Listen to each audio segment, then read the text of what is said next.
नमस्कार, आप देख रहे हैं जन टीवी और मैं आपके साथ आकांक्षा पारिक। खबरों की शुरुआत से पहले एक नजर हेडलाइंस पर। राष्ट्रपति द्रौपदी मुर्मू का 3 दिवसीय उत्तराखंड दौरा। 7 नवंबर को पंतनगर विश्वविद्यालय के दीक्षांत समारोह में करेंगी शिरकत। 9 नवंबर को मनाया जाएगा उत्तराखंड स्थापना दिवस।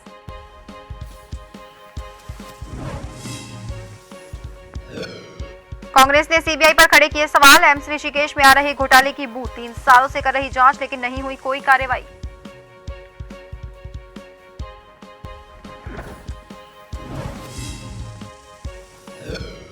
उत्तराखंड के बहादुराबाद में कृषि रबी फसल महोत्सव की शुरुआत। सांसद रमेश पोखरियाल ने 8 रथों को किया रवाना। किसानों को योजनाओं की देंगे जानकारी।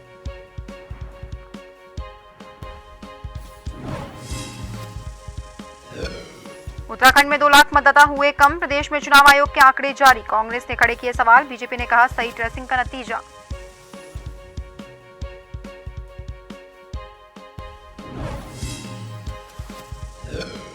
और 4 धाम में पहुंचे 52 लाख यात्री। सर्द मौसम के बाद भी श्रद्धालुओं में उत्साह। इसी महीने बंद होंगे चारों धामों के कपाट।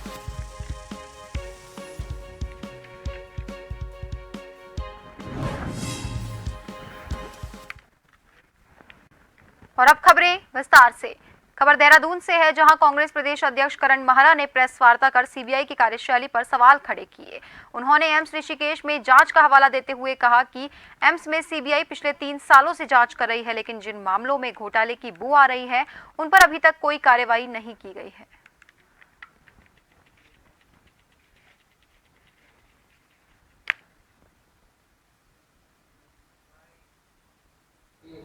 मैं ये कह रहा हूँ कि एक तरफ तो जो विपक्ष के नेता हैं उनको बिना सबूतों के, बिना उसके किसी ना किसी बहाने से प्रताड़ित किया जा रहा है। दूसरी तरफ एम्स में 3 साल से जांच बैठ रही है। केवल मशीनरी की खरीद की जांच तक ये सीमित रह गए। उसमें भी जो दोषी पाए गए उनके खिलाफ अभी तक कार्रवाई नहीं, कोई अधिकारी जेल में नहीं है। और 3 साल में जो नियुक्तियां हैं जिसमें बड़े आरोप लगे कि नियुक्तियां भाई भतीजों की लग गई, अंदर जो ऑलरेडी थे या इनके रिश्तेदार थे उनकी नौकरियां लगी, और वो टॉपर्स हैं जिनका रोल नंबर दिया गया, नाम नहीं छापा गया, और बाद में जब रोल नंबर चेक किए तो उनके नाम का खुलासा हुआ है। 54 साल की एक महिला की नौकरी लग जाती है, जबकि साफ साफ लिखा है कि 50 साल से ऊपर के लोग उसमें अप्लाई नहीं कर सकते। इन सारे प्रकरण पर सीबीआई मौन साध के बैठी है। 3 साल से सीबीआई ने कुछ नहीं किया। हरिद्वार जिले में कृषि विभाग द्वारा कृषि रबी फसल महोत्सव की शुरुआत हुई। इस दौरान किसानों को फसलों की जानकारी देने के लिए 8 रथ रवाना किए गए। हरिद्वार के सांसद रमेश पोखरियाल निशंक ने इन रथों को रवाना किया। ये प्रचार गाड़ियां जिले की 46 न्याय पंचायतों में जाकर किसानों को योजनाओं की जानकारी देंगी। सरकार की उपलब्धियां बताते हुए निशंक ने कहा कि हरिद्वार जिले में 1,46,000 किसानों के खातों में लगातार किसान सम्मान निधि की राशि पहुंच रही है, जिससे किसान सशक्त बन रहे हैं। हमें किसानों के लिए काम करके कृषि के क्षेत्र में जिले को नंबर 1 बनाना चाहिए।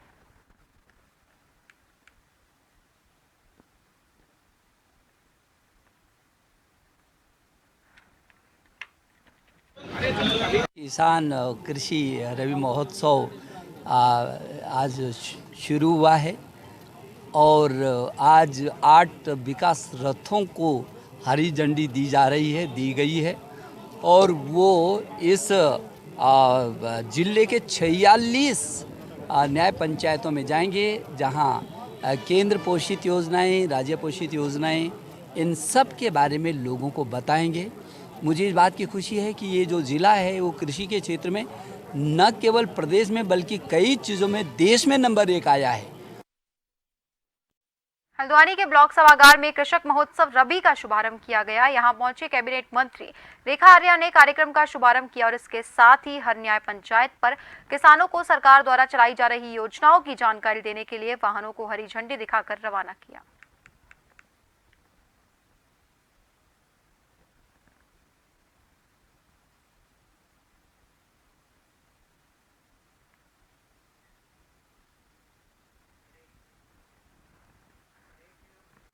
उत्तराखंड में 2024 लोकसभा चुनाव को लेकर जहां राजनीतिक पार्टियां चुनावी रणनीतियां बनाने पर लगी हुई है, तो वहीं प्रदेश में मतदाताओं की संख्या में कमी आई है। प्रदेश में चुनाव आयोग के आंकड़ों के मुताबिक 2 लाख मतदाता कम हुए हैं। इस पर जहां कांग्रेस सवाल खड़े कर रही है, तो वहीं बीजेपी अध्यक्ष महेंद्र भट्ट ने साफ कहा कि ये सख्ती और सही ट्रेसिंग का नतीजा है कि कई लोगों के अगर कहीं 2 जगह वोट है तो ज्यादातर ने अब केवल एक ही जगह वोट करवा दिए। फर्जीवाड़ा बिल्कुल खत्म कर दिया गया, इसीलिए आंकड़े निकल कर सामने आए हैं।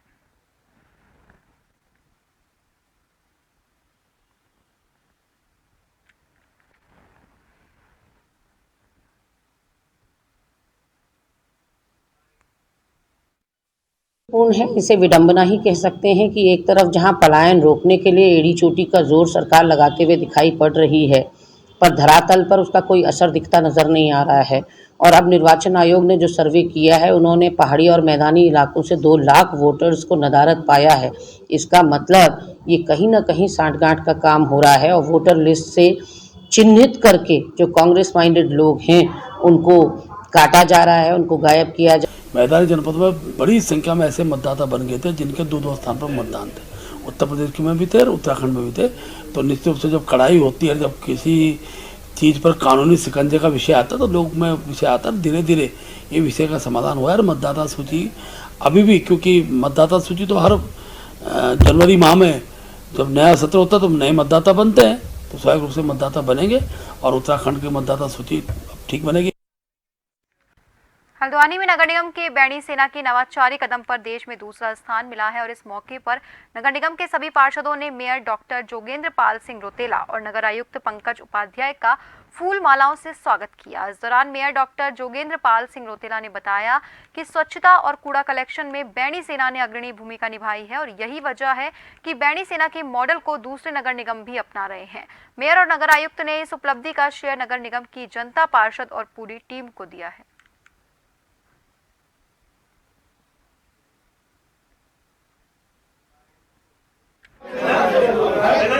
लोगों के अंदर और निगम के अंदर एक विश्वास जगाते हैं और प्रेरणा देते हैं। यह पुरस्कार सभी के प्रेरित करता है कि हमें स्वच्छता के मानकों को और बढ़ाने की आवश्यकता है और स्वच्छ होने की आवश्यकता है। मैं सभी सम्मानित पार्षदगण, नगर आयुक्त, सभी अधिकारी कर्मचारी बंधु, पर्यावरण मित्र और हमारी मातृशक्ति जो कि बैणी सेना है, उनका भी मैं धन्यवाद करता हूं। शहर की सम्मानित जनता का भी धन्यवाद करता हूं और सबसे अपील करता हूं कि स्वच्छता ईश्वर के सबसे नज़दीक है। इसके मानकों को उच्च से उच्च करने की आवश्यकता है। कर्मचारियों की कमी, वित्तीय कमियों को दृष्टिगत रखते हुए हमने एक कॉन्सेप्ट को नवाचारी कदम के रूप में बैणी सेना का गठन किया, उसको इम्प्लीमेंट किया। शुरुआत में बहुत सारी दिक्कतें आई, कर्मचारियों में भय रहा, व्यापारियों में भय रहा, सबके साथ संवाद किया गया, सबको संतुष्ट किया गया और इसको आगे बढ़ाया गया। आज 1 साल बाद 31 अक्टूबर 2022 को इसका गठन किया गया। 31 अक्टूबर 2023 को राष्ट्रीय पुरस्कार प्राप्त हुआ है। उससे निश्चित तौर पर हमारी जिम्मेदारियां और बढ़ी हैं। प्रदेश सरकार में दायित्व मिलने के बाद पहली बार अपने गृह क्षेत्र रानीखेत पहुंचने पर श्रम संविदा बोर्ड के अध्यक्ष कैलाश पंत का भाजपा कार्यकर्ताओं और स्थानीय जनता ने जोरदार स्वागत किया। इससे पहले युवा कार्यकर्ताओं ने ताड़ीखेत से दोपहिया रैली निकालकर श्री पंत का स्वागत किया। पहली बार क्षेत्र में पहुंचने पर श्रम संविदा बोर्ड के अध्यक्ष कैलाश पंत का जगह जगह स्वागत हो रहा है। ताड़ीखेत, गनिया द्योली में कार्यकर्ता और स्थानीय जनता ने उनका भव्य स्वागत किया। शिव मंदिर सभागार में पार्टी कार्यकर्ताओं को संबोधित करते हुए कैलाश पंत ने कहा कि प्रधानमंत्री मोदी की अगुवाई में देश दुनिया में भारत का मान बढ़ा है।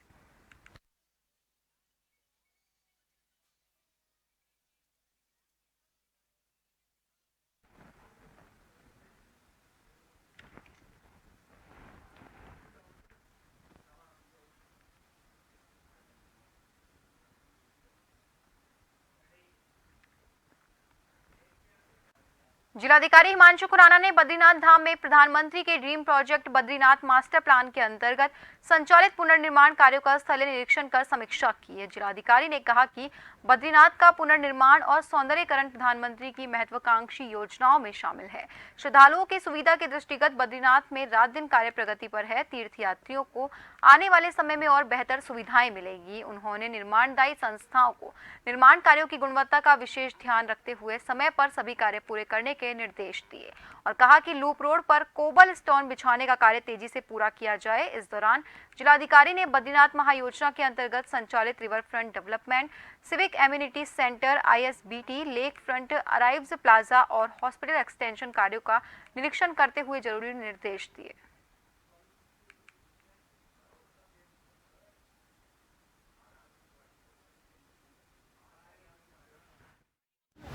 श्री बद्रीनाथ धाम में जो मास्टर प्लान के कार्य पिछले कुछ टाइम से चल रहे हैं, उसमें बारिश की वजह से जो थोड़ा काम की प्रगति कम हुई थी, वो पिछले सितंबर-अक्टूबर महीने से काफ़ी गति मिली है काम को। हमारे स्तर से भी, शासन स्तर से भी और केंद्र सरकार के स्तर से भी लगातार इसकी मॉनिटरिंग की जा रही है और हमारा यही इसमें उद्देश्य है कि तय समय सीमा में सारे जो कार्य हैं वो पूरे किए जा सकें और ताकि जो पूरा जो मास्टर प्लान का जो ऑब्जेक्टिव है वो विद इन टाइम कंप्लीट हो सके। उधम सिंह नगर की किच्छा विधानसभा क्षेत्र के नगला माल लालपुर मार्ग पर चल रहे सड़क मरम्मत कार्य पर स्थानीय लोगों और जनप्रतिनिधियों ने PWD के अधिकारियों के खिलाफ नारेबाजी की। आपको बता दें कि ये प्रदर्शन भाजपा नेता दीपक मिश्रा के नेतृत्व में किया गया। इस दौरान भाजपा नेता दीपक मिश्रा ने PWD विभाग की कार्यप्रणाली पर सवाल खड़े करते हुए कहा कि सरकार को कई बार पत्र लिखने के बाद लालपुर नगला की मरम्मत का काम शुरू हुआ, लेकिन ठेकेदार मनमाने ढंग से काम कर रहा है।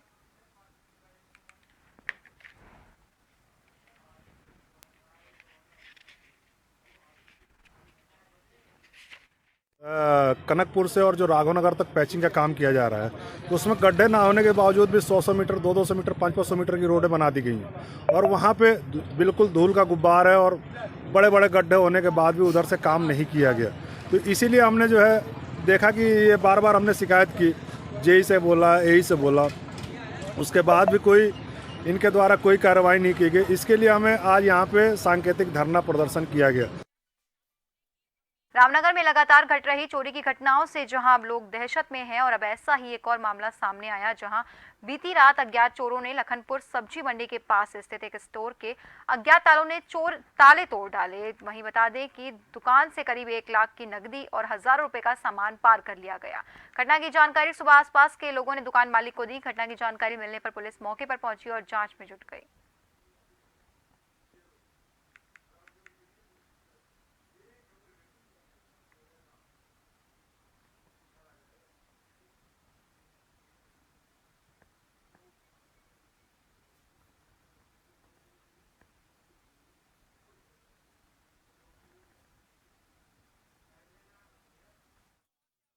की रॉड थी, लोहे की रॉड यहीं पड़ी। मैं जैसे दुकान पे पहुंचा, घर से नंगे पैर भाग के आया फटाफट और दुकान का ये खोला तो मुझे लगा अंदर तक सारा सामान टूटा पड़ा। देखते ही मैंने अपने साथी से बोला कि इसकी वीडियो बनाए, तो वीडियो देखते देखते अंदर गले तक गए। गले का मैं कैश रखा होता, दिवाली है, कल शुक्रवार है, कल मुझे पेमेंट माल मंगाना होता दिल्ली से दिवाली के लिए। तो मैंने 1,45,000 रुपये या 35,000 रुपये इकट्ठा करके रखे थे, उधर से लिमिट से निकाले थे, उधर से करके वहाँ रखे हुए थे। वो पूरा खाली कर चुका है। नीचे वो 500-700 रुपये नीचे तक फेंक के गया है, उससे जितने उठाए गए भाग गया और कुछ सामान पड़ा हुआ था वो सामान भी उठा के लेके गया है। आपको बता दें कि राष्ट्रपति द्रौपदी मुर्मू 7 नवंबर को 3 दिवसीय उत्तराखंड दौरे पर हैं। देहरादून पहुंच रही हैं वो। राष्ट्रपति पहले पंतनगर विश्वविद्यालय के दीक्षांत समारोह में शामिल होने के लिए पहुंचेगी, जबकि रात को विश्राम देहरादून में करेंगी। रात्रि भोज राजभवन में होगा, जबकि 8 नवंबर को सुबह राष्ट्रपति मुर्मू GTC हेलीपैड से बद्रीनाथ धाम के लिए रवाना होंगी। यहां पर दर्शन और आरती के बाद केंद्रीय विश्वविद्यालय श्रीनगर गढ़वाल के दीक्षांत समारोह में वो शामिल होंगी और यहां से रात को विश्राम के लिए वापस राजभवन लौटेंगे और सुबह 9:35 पर पुलिस लाइन में राज्य स्थापना दिवस रैतिक परेड की सलामी लेंगी। वहीं राष्ट्रपति के दौरे को लेकर भाजपा प्रदेश अध्यक्ष ने कहा कि उत्तराखंड का सौभाग्य है कि 23 सालों में पहली बार कोई राष्ट्रपति उत्तराखंड स्थापना दिवस पर पहुंच रहा है।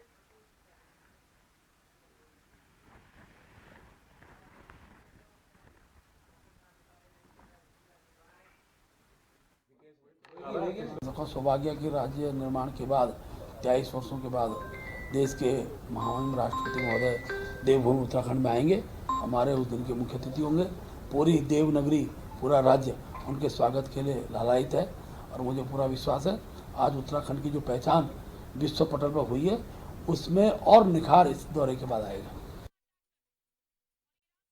लोकसभा चुनाव के मद्देनजर भारतीय जनता पार्टी ने अपनी तैयारियां शुरू कर दी है और आपको बता दें कि भारतीय जनता पार्टी प्रदेश में अनुसूचित जाति और अनुसूचित जनजाति के मतों को साधने की रणनीति बनाने के लिए पार्टी गढ़वाल और कुमाऊं मंडल में दो सम्मेलन करने जा रही है। इसके लिए पार्टी ने पदाधिकारियों को जिम्मेदारी सौंप दी है। इन सम्मेलनों में एससी और एसटी वर्ग से जुड़े सांसद, विधायक, जनप्रतिनिधि और पार्टी पदाधिकारी शामिल होंगे, जिसको लेकर अब सियासत गरमाने लगी है। कांग्रेस के प्रदेश अध्यक्ष करण महारा का कहना है, भाजपा का एसटी-एससी सम्मेलन समझ से परे है। जब भी एसटी-एससी के लोगों को भाजपा की जरूरत पड़ती है तब से भाजपा ने दूरी बना रखी है।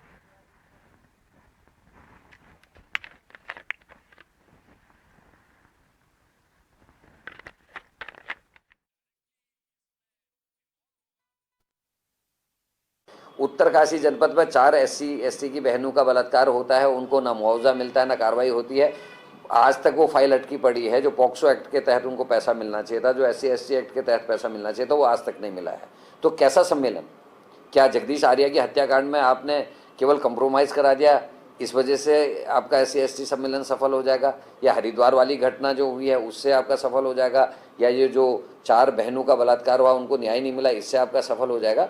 बीजेपी केवल और केवल वोट बैंक की राजनीति करती है। उनका लोगों के सरोकारों से कोई लेना देना नहीं है और एससी सम्मेलन केवल ढकोसला मात्र है। ये हमारे हर वर्ष ये सम्मेलन होते हैं और कांग्रेस को तो सम्मेलनों से मतलब नहीं है, क्योंकि कांग्रेस के पास कार्यकर्ता नहीं है, नेता नहीं है, इसलिए उनकी चिंता रहती है।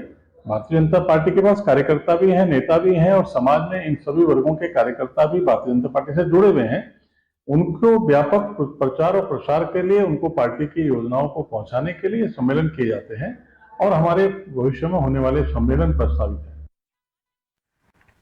राजधानी देहरादून को देश भर के सबसे अच्छे टॉप 50 शहरों की सूची में लाने के लिए नगर निगम लगातार प्रयास कर रहा है। इसी क्रम में देहरादून शहर में कई ऐसे स्थान चिन्हित किए गए हैं जहां नए शौचालय बनाए जाएंगे। नगर आयुक्त मंजुज गोयल ने जानकारी देते हुए बताया कि लगभग 8 से 10 ऐसे स्थान चिन्हित किए गए हैं जहां नए शौचालय बनाए जाएंगे। ये निर्माण जनता को सहूलियत देने के साथ साथ सफाई व्यवस्था को और भी बेहतर बनाने में मददगार साबित होंगे।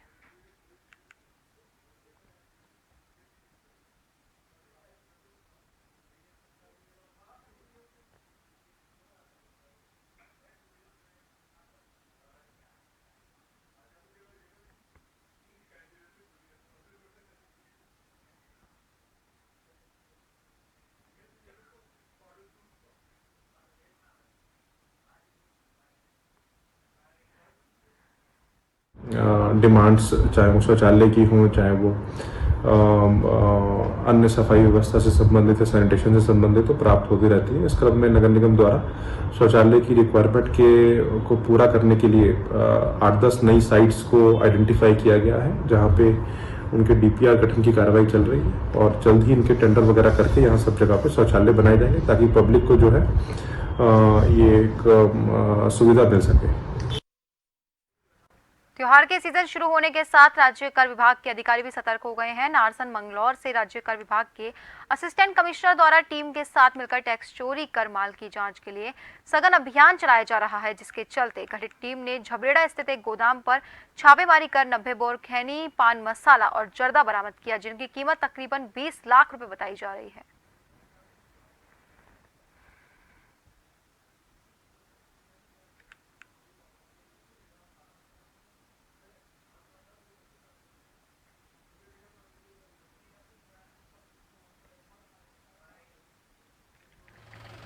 जी, ऐसा है ना, मुख्यालय राज्य कर विभाग द्वारा जो है इस समय सघन अभियान चलाया जा रहा है।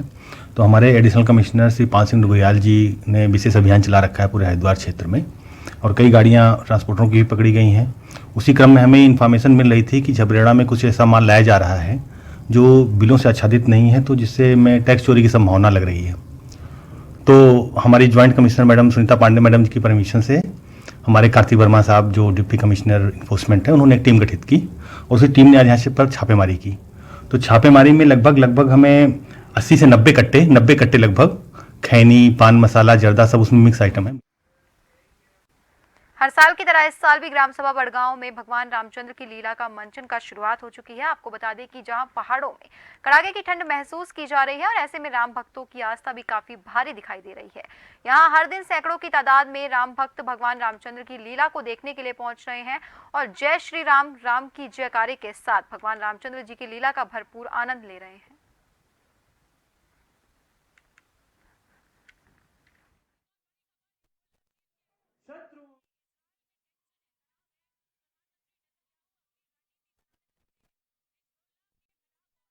लिए खबरों में बस इतना ही। बने रहिए जन टीवी के साथ। नमस्कार।